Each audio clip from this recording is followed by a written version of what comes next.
I don't really remember anything about the Beatle days. It seems like a sort of, previous incarnation. George Harrison always looked calm in public, the quiet Beatle with the gentle smile and the thoughtful eyes.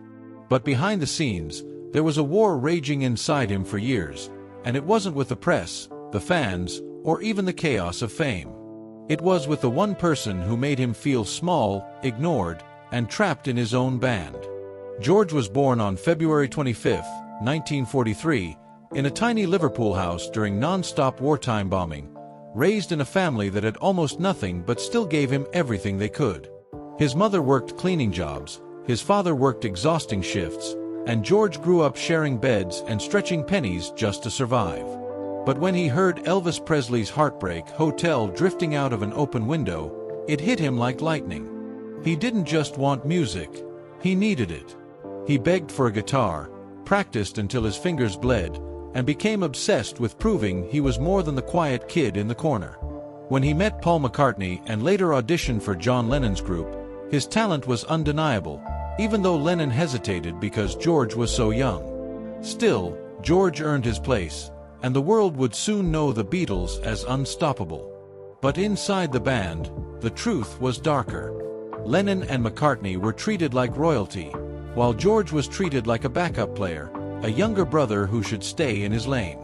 Album after album, George was restricted to 1 or 2 songs, while John and Paul filled the rest like it was their personal empire. Even when George wrote masterpieces, they dismissed him, laughed off his ideas, and acted like his music wasn't worth their time.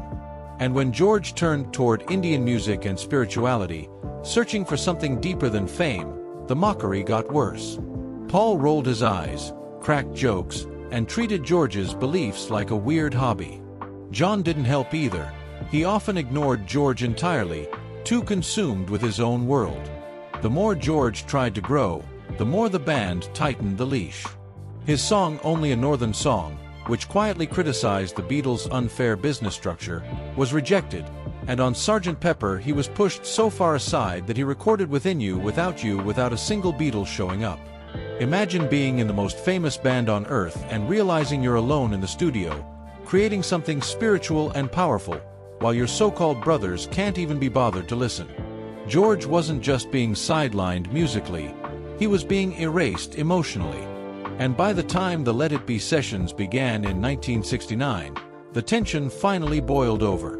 Cameras captured Paul constantly correcting George's guitar playing, telling him what to do, how to do it, and when to do it, like George was some hired session musician instead of a Beatle. George's face said everything: tired, defeated, humiliated. Then came the moment that broke him. George calmly said the words that sounded polite but carried years of rage: "I'll play whatever you want me to play, or I won't play at all."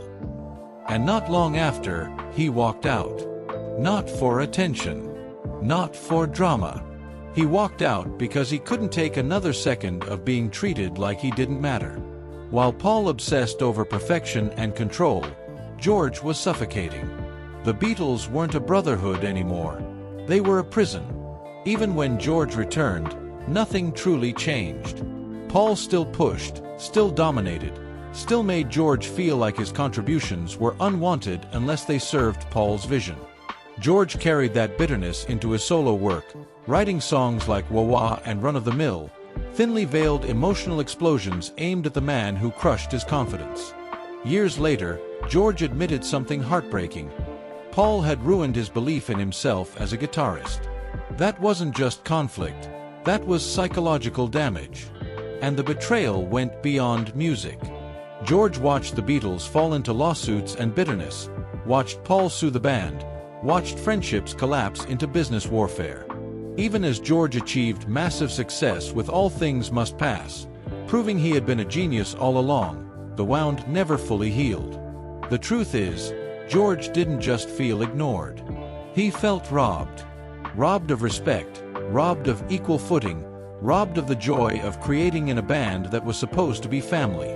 And while George searched for peace through God, meditation, and spiritual truth, he was still haunted by the years of being treated like an outsider in his own legacy.